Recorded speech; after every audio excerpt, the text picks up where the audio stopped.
It is so nice to meet you. Thank you for Nice meeting you. joining me. Thank you for having me. Of course. I know you're kind of one of the first few, so you're in our trial period of figuring out how all of this works.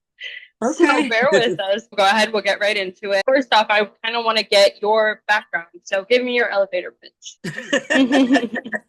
Okay, well, my name's Gloria Woods, and I live down here in Pensacola, Florida, and I'm a mother and a grandmother. My career is in social work. I've been working social work for over 30 some years now. I just celebrated my 65th birthday. Happy birthday. Yeah, and I went down to Texas to see the Selena Museum. So that was pretty exciting. So I am a mother of a incarcerated person. That she's been out of prison for 2.5 years now, but she was incarcerated for 13 years. I am really, really super into advocating for criminal justice reform. I have a radio show called Broken Shackles Radio Outreach, and so I'll just like to help people. Tell me a little bit about your radio show. The original one started back in, I want to say it was 2000 and maybe 20. And I just only interviewed people that dealt with some form of incarceration. And then I went off of the radio for a while. So about a year ago, I came back on and changed the radio show to Broken Shackles Keys to Wholeness. I'm an evangelist, so it's a spiritual kind of side, but I also interview other people with businesses, nonprofits, ministers, just a myriad of people that can help people be whole in different ways. Last year, I interviewed somebody doing Breast Cancer Awareness Month, a survivor of breast cancer. So it just really depends. I just tell people, if you got a story you want to share, hey, you can come on my radio show. Yeah, so you kind of do it all. I mean, Yeah. I do like that you went from one thing and kind of just sticking to that to expanding your horizons. Yes, You do it definitely. all. Yeah. And how long has it been since you restarted it again? Been a year this past August. Gotcha. Because I know you said your daughter was incarcerated Hmm. for 13 years. I Hmm. wanted to talk a little bit about that. Okay. So my daughter was 21 years old when she became incarcerated. And so I used to be really afraid to talk about it, but because I went through a lot of extensive therapy, I'm able to talk freely about the entire incident around her incarceration. It was back in 2009, and she had two twin daughters who were 18 months old and a son that was 2 years old. And so she kind of veered away from the family, and we were trying to find out. We went back to the house, and she never was there. And so one thing led to another. She lost a boyfriend, she lost a car, and she lost her job. And so one day I was at work, and she called me on the phone, and she said, "Hey, mom, Leah," which one of the twins' name was Leah, Malia. Leah, I was in the store and I was with my friend Tiffany, and we went into the bathroom, and when we came back, Leah was gone. So, needless to say, then she gave me the phone, and then this investigator got on the phone. And he said, "Miss Woods, we need you to come to this address so we can find out what happened to your grandchildren." So as the night grew, it got worse. It got much, much worse. And so, of course, they put out the Amber Alert, and it was all over the news, all over the media, all over that. So the night came, they found my grandson. My ex-husband went over to the house. So they found my grandson and brought him to the hospital. And so, but they still was like questioning her. She stuck with the same story. By the end of the day, really the next day, we found out that she had left the children there in the house alone, thinking that some friends was going to care for the kids, and my 18-month-old granddaughter passed away. Now, the thing that made it so bad was that, I guess, out of fear, I don't know what was going on in her mind, out of fear or whatever, she placed the baby back in the backyard in the garbage bin. And that's where they found the baby. So my other granddaughter was under the bed, and when the investigators went in to when they went in there, they thought she was passed away too, and they saw something flicker And my other granddaughter, they took her to the hospital and she survived. My grandson is 18 now, and the twin granddaughter that's still alive is 17. So needless to say, it was a big, big, all on the Nancy Grace show, all over the media, and they put her on $1 million bond. So of course we didn't have $1 million. We could not Who fulfill that. does? But yeah. Yeah. So this is the clincher that got me to the place that I was in such a bad place, was that of course she was over there in the Escambia County Jail here in Pensacola, Florida. And they would not let us come over there. They wouldn't let us anything. So when you have that first hearing, where they go before the judge, they put in the media, this is why this happened, because the family's nowhere to be found. So, of course, that's devastating too. I have a ninth grade daughter who's 14 years old that has to listen to this at school, which brought forth a whole another set of problems. I ended up going to the stress center behind the whole incident. And then, of course, I'm a church person, people at the church talking Mhm. about it, people at work talking about it. And so I got Right. so devastated that they admitted me over into the stress center with was it a sleep disorder, anxiety, and major depression disorder. So this kind of the whole going back and forth to court went on for 2 years.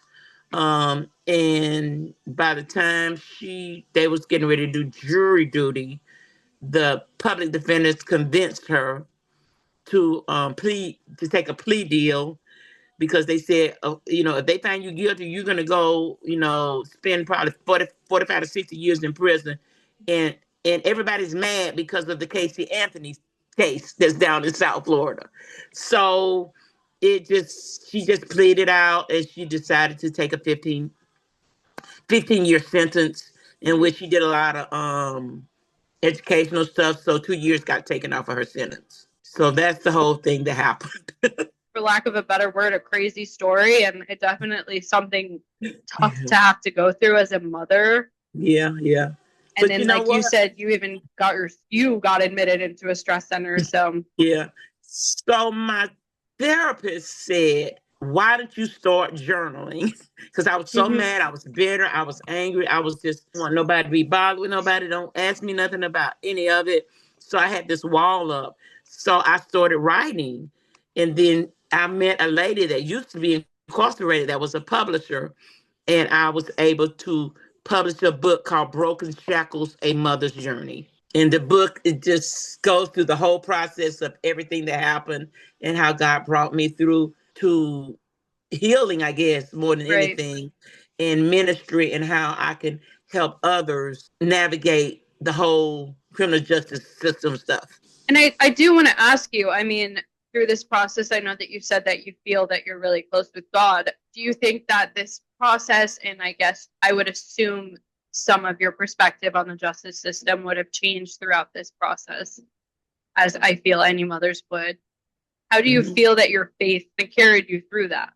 Yes, it definitely was my favorite. So whenever it first happened, because I had been in the church all of my life, reared my children up in the church.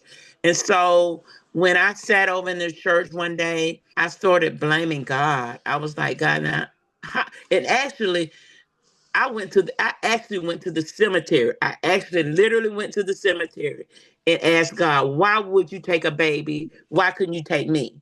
So I was going through all of this stuff, emotional stuff, and God never ever, like said, okay, I'm gonna shoot you in the head for talking to me like that. Yeah, God let me vent and say, get it all out, so right. to speak.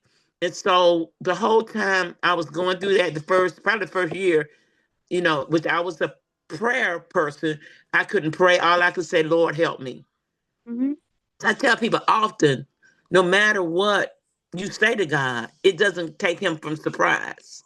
And so with me, I went through that whole process. I'm blaming this, I'm angry, I'm bitter, I don't want to be bothered. But then a lady told me, a lady that was also a minister said, and I thought it was kind of rude for her to say it this way, but but she said, this is not about you. She said, one day God is going to allow everything you've gone through for you to be able to be a blessing to others.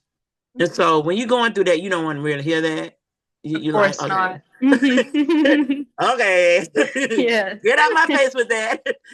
But it was so true because my faith became stronger. I had to depend on God course. because the people at the church were acting some kind of way. Not everybody, but a lot of them was acting some kind of way.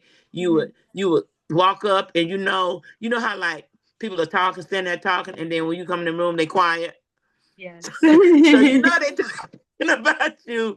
And then my youngest daughter heard them say something, in passing, which gave her a negative view of the church. And so Mhm. I just had to trust, just kind of allow God to take me through that process. Yeah. I will say one of the most, I guess, strengths that I had, and I know a lot of people might think this is weird, but I felt at home whenever I would go to visit my daughter. You know how you have to wait in the lobby or whatever, like when you're in the jail, you got to wait till they call you back, or when you Mhm. go down to the prison, you stand in lines. And I felt more closer to those other people that had incarcerated loved ones than the people I knew all those years. Right. And I think at that point, God was building my faith so that I could connect with people that had areas of incarceration. Yeah. So, I mean, I guess you could say you were kind of placed into Hmm. where you are Yeah, now, and you were placed right, in the position where you could grow to, like you said, right. be a blessing for others, even though you didn't want to hear it at the time. I did, but everything she said is the truth. Yeah, I shouldn't have been I laughing. totally I understand that, and it's tough, and Yeah. especially in a situation like that where there's so many mixed emotions and you're Hmm. feeling so many different things, and Yeah. it is tough to hear that there's light at the end of the tunnel. Yeah. That you are going to make something out of this, and I can definitely understand that that's not something that's easy to hear. I want to, I guess, expand a little bit on what you said about feeling closer to those people as she went through her sentence. Do you feel that there was a time where it was maybe more difficult for you throughout her sentence? I know it was really hard Oh for you, yeah. obviously, at the beginning, but do you feel Yeah. there were certain times where Hmm. it kind of got more difficult, easier? How did your Yeah. emotions change throughout Yeah. that? Holidays were really tough, because the part that I had to get healing through, I felt like, see, before my daughter, this all happened, we were all living in the house together. Mm-hmm. We were kind of all living in the house together, and as if I felt as if, well, the blame game, Right. had I maybe if I hadn't moved out, would this all happen? And then I blame myself probably about a good 5 years. I was blaming myself, and that those first 5 to 7 years, and a lot of times, a lot of people think that, okay, it's a easy, like you can get over it in a year. Yeah. It took me years. It took me years, even with the writing. It took me years, and I would just sit there and blame. And for the longest, every day I went to the cemetery. Mm-hmm. Every day I would just sit at the cemetery and just boo-hoo and cry. And a lot of times when I went to visit my daughter, I would just cry the whole time. She'd be crying and I'm crying too. And Mm-hmm. so it was just difficult. I went through the anger because I'm like, I didn't raise you like this. So I went through the anger with her, and then God had to tell me that the whole world hates her. The whole world's judging her. So she needs somebody to show her unconditional love, and Mm-hmm. that's going to be you. Right. So from that's how he let me know that he had called me to prison, outreach and prison ministry, because at the end of the day, no matter what people's sentence is, they need to know that somebody cares about them. Right. And so I would say it was a long time. I would say at least 7 years. And so there were times that the holidays were kind of hard, birthdays were really hard. Every time I would go visit and ride, because at first she was at Lowell, which was way in Ocala, Florida, and I live Mm-hmm. in Pensacola.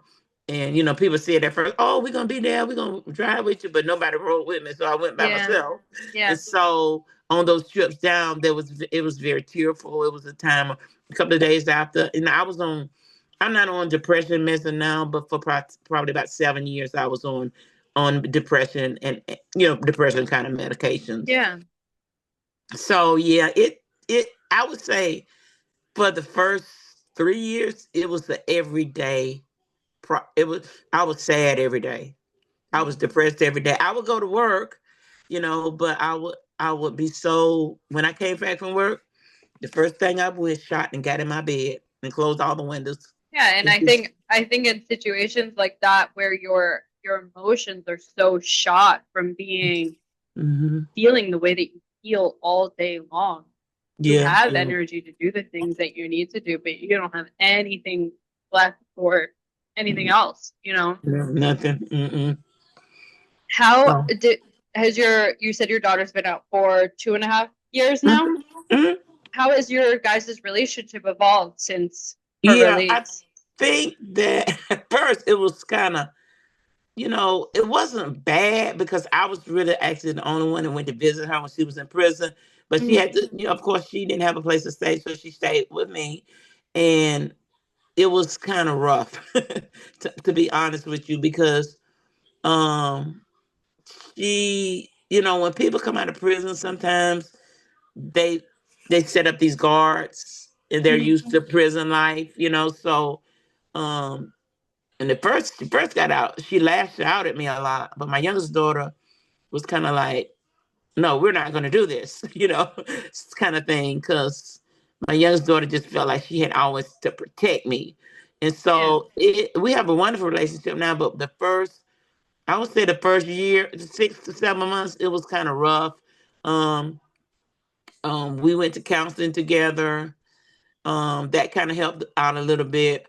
But once she was able to get her own place, she got a job like the next day when she got Mhm. out, and she's in school. And when she was able to get some of her independence back, it's the relationship seemed to get better. Yeah, I think spending so long apart and then being thrown right into her Yeah, adjustment, your adjustment, and doing exactly. that in close quarters, I can Hmm. understand how difficult that could be. And I'm sure it definitely took a lot of forgiveness for sure Yes, on your yes. behalf and Hmm. a lot of, like I said, a lot of adjusting and just getting used to new normals and what things are Hmm. going to look like moving forward. Right. I do want to ask you throughout all of this, I know we talked a little bit about how you blamed God. Do Yep. you feel that you ever questioned your faith throughout all of this, or do you feel like you still kind of stuck strong in it, but you were angry? I didn't really question my faith. I just questioned, kind of like, God, did I make the right decisions with Yeah. my child, with her, because growing up, she had a lot of issues, that I felt like could have been resolved earlier. But my Hmm. ex-husband, he didn't want to accept the fact that she had behavioral issues. And so I felt like maybe if I had done things different. I do know that the same, one of my uncles who helped raise me, the same uncle that molested me as a child, he also molested her, but we reported and they didn't do anything about it. So I just kind of felt like, was did I do everything that I was supposed to do? And I had to work through some of those issues and ask God. Well, and actually, I sat down with my daughter as well. And one time when she was in prison, and I said, whatever, some of the things I know I didn't always make the right decision. Please forgive me of some of the things I didn't do as a mother. And so I had to forgive myself, because I was blaming myself for the baby's death, you know. And so it went a long time, and so from that process, it was kind of like God said, okay, so this has happened. There's nothing that we can do to change it. All we Yeah. can do is see what we can benefit from it. And I know one year I would always be crying about my granddaughter, just boo hoo and crying, especially around birthdays and the time that of her death. She died in October, and my birthday was in October. For so long, I did not want to celebrate my birthday. I didn't want no gifts. I didn't want nobody to even mention my birthday, and so I had to come to a point. Okay, I can't continue to live like like this, and so I would cry all of the. I mean, boo hoo, boo hoo, boo hoo, crying. Yeah. And so one day I just decided, God, I don't want to continue to live like this. God, I need you to help me. And I Mhm. literally went to God and said, okay, God, what can I do? What can happen to help me get through all of this, what I'm going through? And then that's when I started going to Tallahassee and advocating. And so I think the first, I was a justice advocate with prison fellowship. And that really helped the healing process for me because I was able to sit down with legislators and tell them my story. The first time I told them it was kind of hard because I was crying, Of but it course. became easier. And so that was a part of my wellness and my healing is to say, okay, yeah, we went through this, but I met other people that had worse situations than I had. At least my daughter there was a light at the end of the tunnel. She was going to get out, but there are other people that's dealing with other sentences that are unjust, that are life sentences, and they're not just like, for instance, the PRR law is one of them that's just not it doesn't make sense. So the fact that I was able to pour into other people, it kind of helped show my purpose, so to speak, and also help me be healed at the same time, if Of that makes course. sense. Of course. Yeah, and I do agree with that a lot, and I think that I definitely want to hear more about your advocacy work as well. Um, but I definitely do agree with meeting other people that are like you or have gone through similar things like you and Hmm. finding that community, especially since the community that you had before all of this happened kind of failed you in a way. So Right. Yeah. Yeah. to to be able to branch out and find people who are similar to you and can feel your pain, even if sometimes maybe it looks worse, it Hmm. doesn't invalidate your story at all. And Right. Yeah. everyone's pain is everyone's pain. Yeah. That's true. But That's true. I think that it's helpful that you were able to find that community for sure. And Yeah. I think that that was also placed into your life for a reason. Hmm. But I mean I definitely do want to hear do reentry work. I Yes. believe, and I know she said you Yes. do a little homeless outreach as well. Oh yeah. So it's so ironic how God works things out. So um I always had this passion.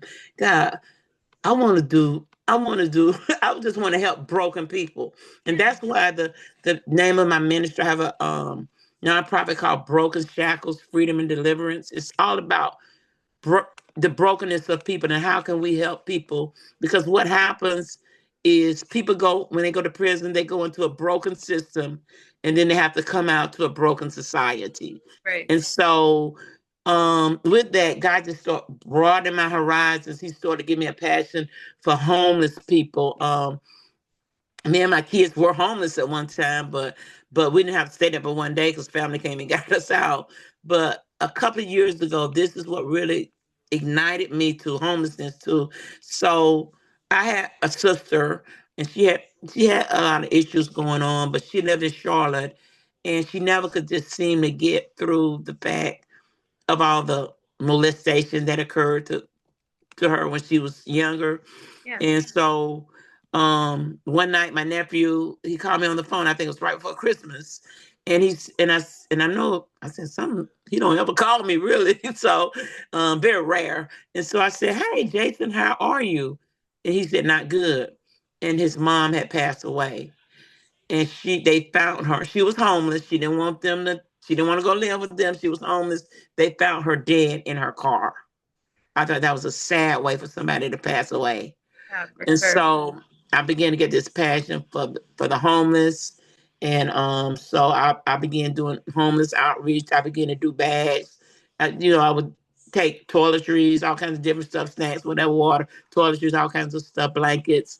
And and just pass them out, you know. And so now, um, the the first church I was at, I left, and then I went to another church, but still, that church it just didn't seem like it was a fit.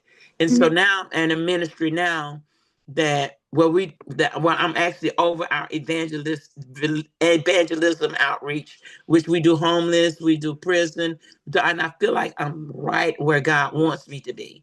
Yeah. So I always, I probably to the day I leave this face of earth, I always have a passion for the incarcerated and the families of the incarcerated. I guess because I went through it.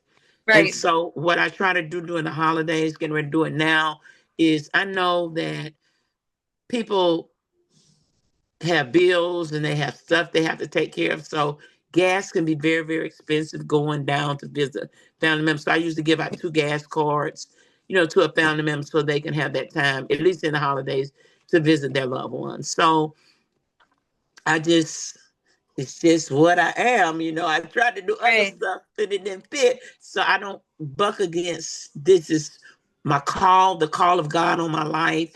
And I know that this is where God wants me to be. And when you feel something that you're really passionate about, Hmm. you just feel like, oh, this is my place, Right. And so Yeah. that's how I am. You're right where you need And to be. and and one pastor that got up and preached one day, he said the reason why Jesus was able to help people because he had the word compassion, and compassion is derived from the word passion. And Hmm. so what I think is a passion, somebody else might not think it's a passion, Right. but I have to do what God called me. And this is what I love doing. Um I love going to the prisons. I go to Gaston Correctional Facility. I just wrote, well, the first book was Broken Shackles, A Mother's Journey. I just wrote a book called Samaritan Road to Recovery, and I'm doing a recovery ministry at Gaston with 71 women. I go every other month. Hmm. So it's just who I am. That's fantastic. I mean, you fit a lot into into your life. A lot of helping other people, and it's Mhm. admirable, truly. Yeah. I guess it just goes So back to what that lady said when she told me when I didn't want to hear yeah, exactly. So I'm sure you've met a ton of people. I can it. imagine through everything that you do. Do Hmm. you think that there's a story, if you can name one, that you felt you really resonated with, or that particularly impacted you, or kind of reminded you this is where I'm supposed to be? Yeah, actually, so funny. So, I think right after I wrote my first book, and I had this Facebook group, I met a lady, and we've actually become friends. So I met a lady, and I've helped advocate for her son, and she's my buddy. Her name is Audrey Jennings Hudgens, and she has a son that's been incarcerated probably for the most of his adult life under that law that I was telling you earlier called PRR, where say for instance, if I go and rob a bank, maybe I got a drug addiction, I go rob a bank, and then if I go back and do it within 3 years, they give me a life sentence. So that person is going to be in prison for the rest of their natural life. And so we kind of bonded. And the first time we went to Tampa, and I think the senator that was pushing that bill name was Jeff Brandis. And so she stood up there to tell her story that day. And she said she had me to come up there and hold her hand. And I think that was the beginning of a bond that not only I had with her, but I had with other mothers and people that are dealing with people that have I mean, my daughter's situation, it all worked out, okay. But Hmm. what really irks me to the bottom of my heart is when people go to prison for non-violent offenses, and they say they're going to spend the rest of their life in prison. Right. Because sometimes somebody that molests somebody or hurt a child gets less time in prison than that. I think that is injustice. I I And so agree. I think there's that a just gets very me, right yeah. in my gut. So I think that's another reason why I'm still even though I don't have my daughter's not in prison, I still have that passion to help. I also at Gaston Correctional Facility, they're going to let me do a pre-reentry program. So what that Mhm. means is that, you know, I believe reentry starts before you get out of prison. So I'm going to do a program and the first part of the program is it's the recovery outreach that I'm doing. And we're going to do a pre-reentry program to help them with certain things before they get out of prison and try to involve the family if possible in that pre-reentry process. And I agree, and it's important, I think, to get to them before they actually Right, get back into the world. You can get them set up with housing, you can get them set up with a right. job, but they've been in jail, especially those with longer sentences. Donald was They right. Yeah, have to readjust to every single thing that's happened while they've been in that's right. jail and locked True. off from the rest of the world. So Yes, ma'am. Yes, ma'am. I think it's important to be able to give them those coping skills and adjustment skills to be able to handle that when it's time. Because sure, you can Yes. take care of all the basic necessities, but there's Hmm. so much more that goes along with it that Exactly. they aren't prepared for. So I think that that's very important. Is there anything that you feel that the general public you wish would understand a little bit better about reentry from your experience? Yeah, and that's the.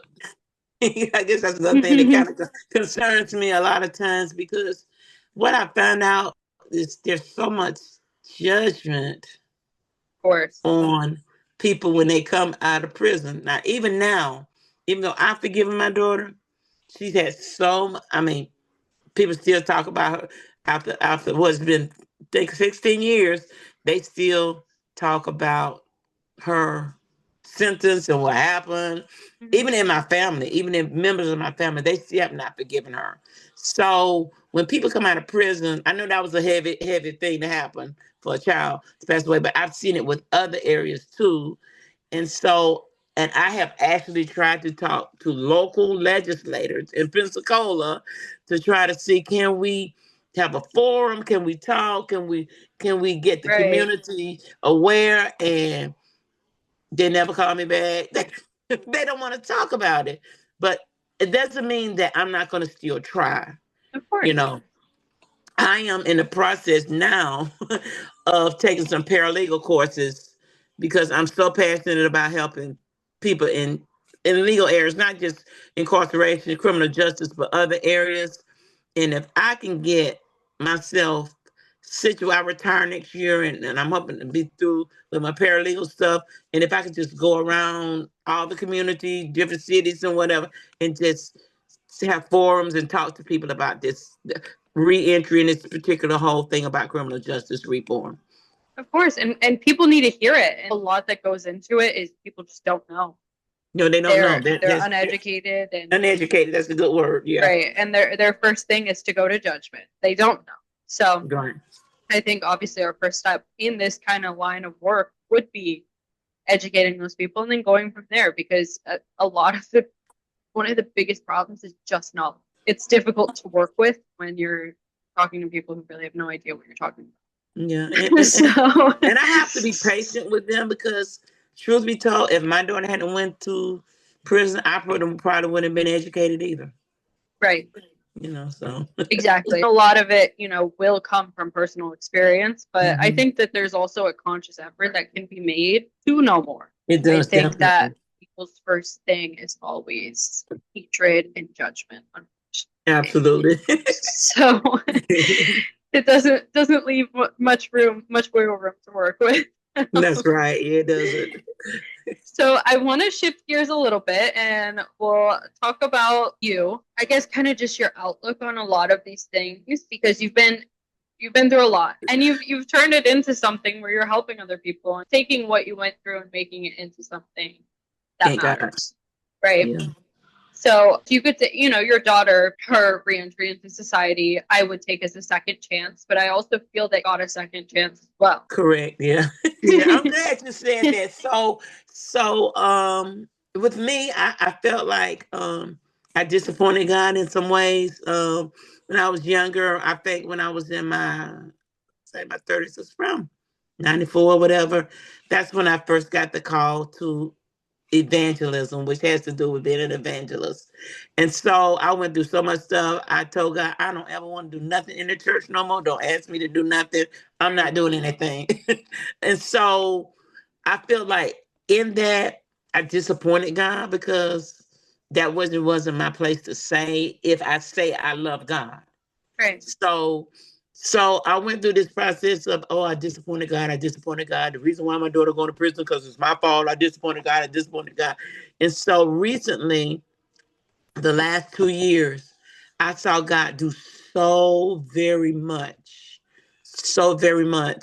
to show me, okay, you made a mistake, but I still love you, Right. and I Right. still have plan and purpose for you. So I just turned 65 years old, and God, and when I was in Texas and I was just sitting down meditating and stuff, God gave me 3 words. And he said, reset, renew, and rebirth. And when he gave me those 3 words, that said that God saying, there's some things even in this season of my life that he's resetting, he's rebirthing, and he's renewing. And when you said that, you're exactly right. Giving me a second chance to be everything he wants me to be, and also to be a difference to people. A lot of people that like church ministers and stuff, they love to get inside the church and preach by the pulpit and all that. I have no desire to do those things. I'm not going to say I never will, but I'm more or less of a community outreach type person. Right.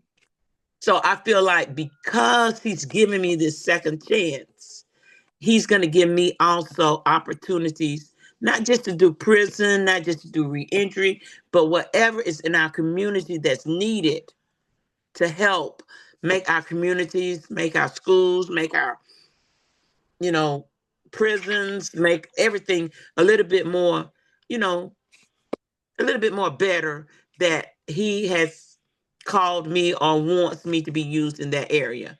And Right. to me, that is giving me a second chance. I do think that you were given that second chance, and I do think that you've made something so amazing out of it as well. I personally, I believe that it gives you so much more room to be able to help other people. It gives you Right. a Yeah. story to connect with them with. And but I do, and I want to hear your perspective on this as well, because I know that you struggled with feeling like we're worthy of starting over and feeling like you were Hmm. worthy of Hmm. this life that you have now. When you see someone else that's kind of in that same headspace, that mindset, that doesn't feel that they're worthy of this second chance, how would you help them in your own way, using your experiences, your story? I try to, one thing that God has allowed me to kind of make my ideal is that people need what we call unconditional love. Mm-hmm.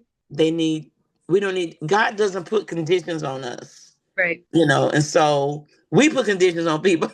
Yeah. So what I we do, okay, and the conditions were put on me, but I just feel like in this season, if I meet someone, number one, I think the very first thing that I always try to do, and I'm not always been like this, but he's taught me this, is to just listen to what that person's saying.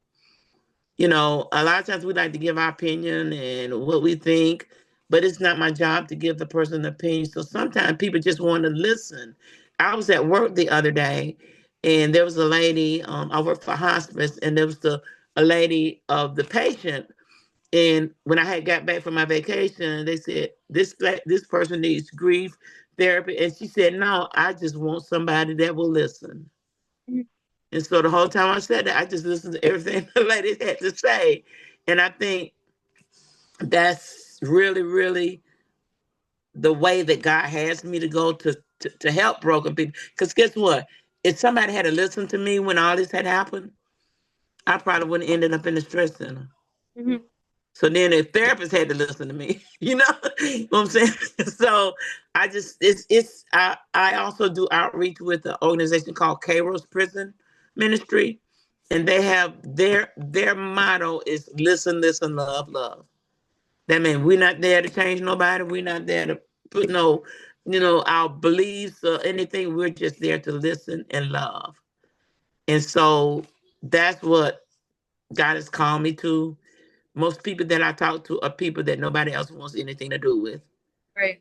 And really, that's the way I live my life for many, many years. I think that that is so important and such an important perspective that I do think that more people need to adopt. Because, like I said earlier, I mean, our first instinct as humans is to always find something, always define the bad thing, always Yeah, define, always. Yeah. but I don't believe that that's what we were. Mhm. I think that we're put here to love each other, forgive each other, and I think that without that, I mean, what's the point? Truly. Yeah, that's true. So, Yeah, yeah. and I used to do social work as well, so I Did you? Okay. understand how difficult that can It be. is. So, Different world. yes. So I understand how difficult that can be, and sometimes it can feel unrewarding in a way, Yeah. and will, I guess, take you for granted almost. But still being able to look at someone like that with love and be like, I am here to listen and I'm Mm-hmm. here to help you in any way that I can is just such, it speaks so much of your character and how much you've grown through what you've been through. And I can definitely resonate with you on that. I want to talk a little bit about that too, because you do, in positions like that, you are giving a lot of yourself to these people in a way.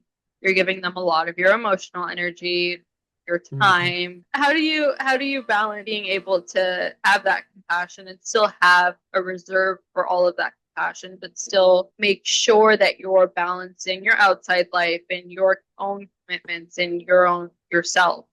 Yeah, honestly, I'm glad you said that because I've only recently, in the last year or two, realized that self care is important. Yeah. Boundaries are important as well. And I used to just give. And so God had shared with me, he said that you got to have some kind of boundaries, whether it's in work, whether it's with family, whether it's Right. whatever. And you also have to care for who you are. And so I try to do that. And I'm be honest with you, for a long time, I never ever did any of that. Yeah. And it was kind of different at first, but now I love it. Yeah. I like to go to the gym, so I do that. I think what I'm planning to do, I don't know how good I'm gonna be at it, is take a ballroom dancing class. So just other stuff besides just church and work all the time, so that I can appreciate who God made me and Right. take care and love myself. And it's not easy too when I know, at least for me, it constantly feels like there's more work to be done. So Yeah. it is Yeah, not yeah. easy to do, to kind of turn it It's off and not. just be Yeah. like, let me take this time to myself and Hmm. to focus on my own life and my Hmm. family and Right. just Yeah. myself and taking care of my well-being. So Exactly. Exactly. Yeah. it's difficult because there's never, our work is never going to be done, if that Yeah. makes Never sense. gonna be So finished. That's right. Yeah. it feels, I think in a way you almost feel guilty for taking Hmm. time for yourself, and Hmm. it's hard Hmm. to get past that, especially in Yeah. this line of work. But True. it's It's important. true. It's very important. Yes. I kind of just want to know, what do you really hope that most people will take away from hearing your story? What do you hope most people will learn and Okay. be able to grow from? Yeah. What the one thing that I didn't realize that I had, like okay, so for example, when my daughter first got arrested, we was going to those hearings. Um, they had her shackles in her hand, had her shackles in her legs, so everywhere she couldn't go anywhere unless somebody was leading her. So for me, God spoke to me and said, "You have your own shackles," and I don't know if it was the enemy or just my own self sabotage or whatever. Yeah. It was just leading me around like I'm shackled. And so when I was able to release and become free, it seemed like everything else just kind of fell in place. And so I want to help people understand that life is going to happen. It may not happen the same way. I'm going through life. My pastor always said, life is going to do what it do. It's going to life. But if I can help people, there's a song, old song that they used to sing when I was a little girl. If I can help somebody as I pass this way, then my living will not be in vain. So it may just be opening a door for somebody. It may be giving that little $50 gas card to Mhm. somebody. It could be just giving a smile. Because me, I used to could never smile. But now I can laugh and smile all the time. So if I can pour based on what I went through, a lot of people have told me, they said, I don't know how you got through that period of your life. I said, it was nobody but the grace of God. Right. And so if I can help somebody else, not that I always got to push God on them, but I can push, not push, but I can help them realize there is a silver lining somewhere. And my sister had came to my first book signing, and this is what she said. She said, my sister literally was given a bag of lemons and made lemonade. So my motto is I'm gonna stand by somebody so I can help them make some lemonade. Mhm. I love that motto. That's actually awesome. Yeah. Yeah. I'm So gonna stand by it's just somebody. helping each other. It's That's just awesome. helping people through processes. Right. We need each other, and what we're dealing with now with the whole shutdown and all that kind of stuff, Of it's course. gonna bring us to a point that all of us the same and we need each other. Which I think is an unfortunate realization that has not been came Right. to. It hasn't, yeah. You're right. So it will. I have faith one day. Yeah, It will. God will do it. Yes, he Right. will. But until then, I think it's important that there are people like you who are leading by example, if Praise that God. makes Thank sense. God. Thank So, God. is there anything else that you would like to add No, I before? just want to thank you guys for this opportunity. Of This is course. actually my first podcast I've ever been on. Really? Well, listen, we're still working on getting it out there, getting some listeners. Yeah, so So, it's been awesome. I love it, and you've been very cordial guests, and so I just appreciate, I just appreciate that what I thought was the worst season of my life, I'm living the best days of my life. yeah. Yeah. Yep, yep. Well, So, I thank you so much for meeting with me, and I thank you yes, so much ma'am. for talking with me. And it was Okay, awesome to hear your story. all And right. I know it's late or getting late, but thank you so much. Do you have links to buy your books and things like that? Yes, the latest book is on. It's called The Samaritan Road to Recovery, and it's on Amazon. It's at Okay. Walmart. It's on Books a Million. It's on Barnes and Nobles, and so or people can email me at brokenshackles3@gmail.com, and I can mail the book to you. The other book, since it's a much older book, I Mhm. just kind of just send it to people. So if people are interested, the first book probably would be more beneficial to people that are dealing with incarceration. The Mhm. second book, I talk about recovery. I talk about some of the things, that can prevent us from recovering, but I do talk about incarceration too. So, either one of those books, they can get either way. Um, but if anybody wants to contact me, maybe somebody out there want to be on my radio show, they can just they can contact me at brokenshackles3@gmail.com. That's where Okay. I do most of my stuff at. And thank Okay. you so Thank much you for so your much. time. And I'll speak with you, I'm sure, very soon. Okay.